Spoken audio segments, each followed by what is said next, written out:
করেন। তারপর থেকে আমি এই স্কুলে, এই বিদ্যালয়ে দায়িত্ব গ্রহণ করি এবং তারপর থেকে আমি আজ পর্যন্ত সিঙ্গেল টিচার হিসাবে সব দায়িত্ব পালন করে চলছি।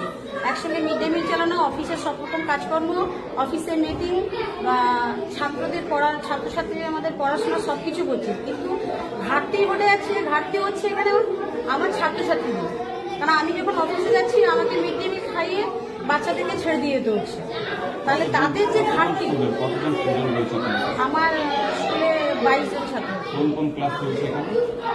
শিশু শ্রেণী থেকে ক্লাস 4th শ্রেণী।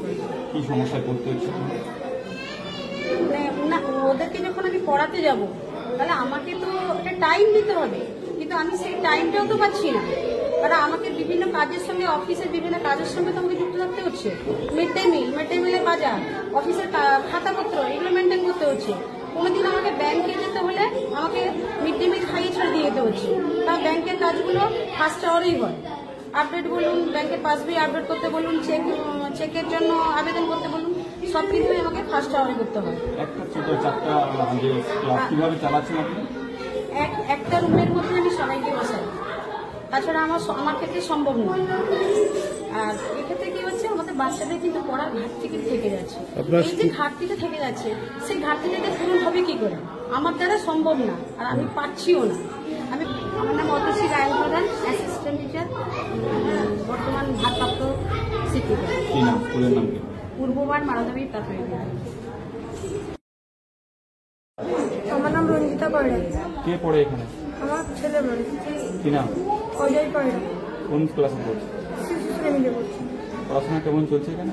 পড়াশোনা খুব একটা ভালো হচ্ছে না বলে চলে, কারণ একজন টিচার কোনো 4টা ক্লাস মেনটেন করতে পারছে না।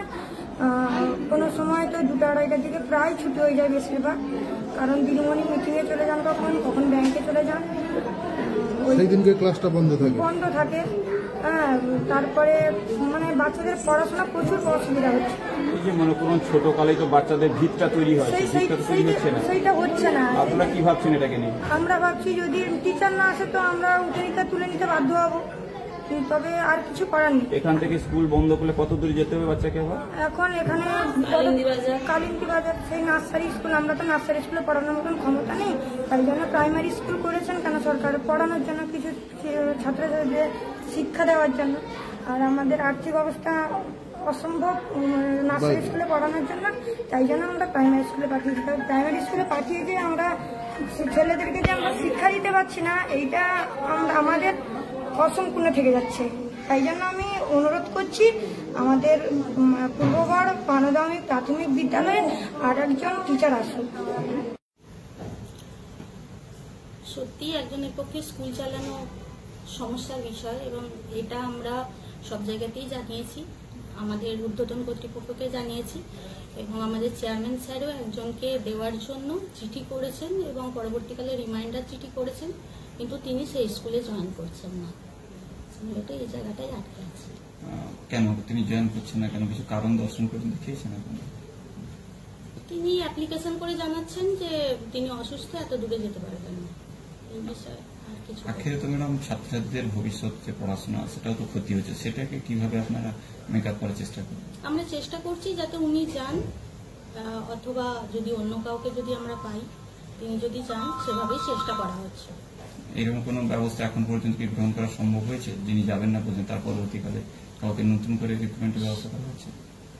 যার এগেইনস্টে চিঠিটা হয়েছে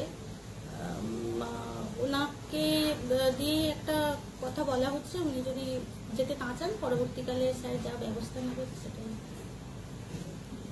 ম্যাডাম একটু নামটা যদি বলেন। আমার নাম প্রমিতা বাস্কে, SIS পিছাবনি স্যার। সুনির্দিষ্ট রূপরেখা আছে, প্রতিটা স্কুলে কমে যেন 2জন শিক্ষক থাকেন, কারণ কোনো একজন শিক্ষক যদি অসুস্থ হয়ে যান তাহলে আরেকজন অন্তত চালাতে পারবেন স্কুলটা। সেই কারণে 2জন শিক্ষক থাকা বাঞ্ছনীয়। আমাদের ব্লক থেকেও এটা 4 মাস আগের ঘটনা সম্ভবত, আমি যতটা জানি, আমার কাছে এসছিলেন ওই স্কুলের দিদিমণি। 4 মাস আগের ঘটনা। আমরা SIS ম্যাডামকে আমি নিজে বলেছিলাম, এবং SIS ম্যাডামও আমাদের DPSC চেয়ারম্যানের কাছে একজন স্বেচ্ছায় যেতে চেয়েছিলেন ওই স্কুলে, একজন ম্যাডাম। আমরা যতটা জানি উনাকে সেই স্কুলে দেওয়ার জন্য চেয়ারম্যানের কাছে আমাদের এসএস ম্যাডামের মাধ্যমে পাঠিয়েছিলেন। সেটা কোনো এক অজ্ঞাত কারণে আমাদের ডিপিএসসি চেয়ারম্যান সাহেব করেননি, এবং সাংগঠনিক সাধারণ সম্পাদক হিসেবেও আমি আমাদের তৃণমূল শিক্ষক সংগঠনের সাধারণ সম্পাদক আমিও কিছু জানতে পারিনি কেন হচ্ছে না 4 মাস ধরে।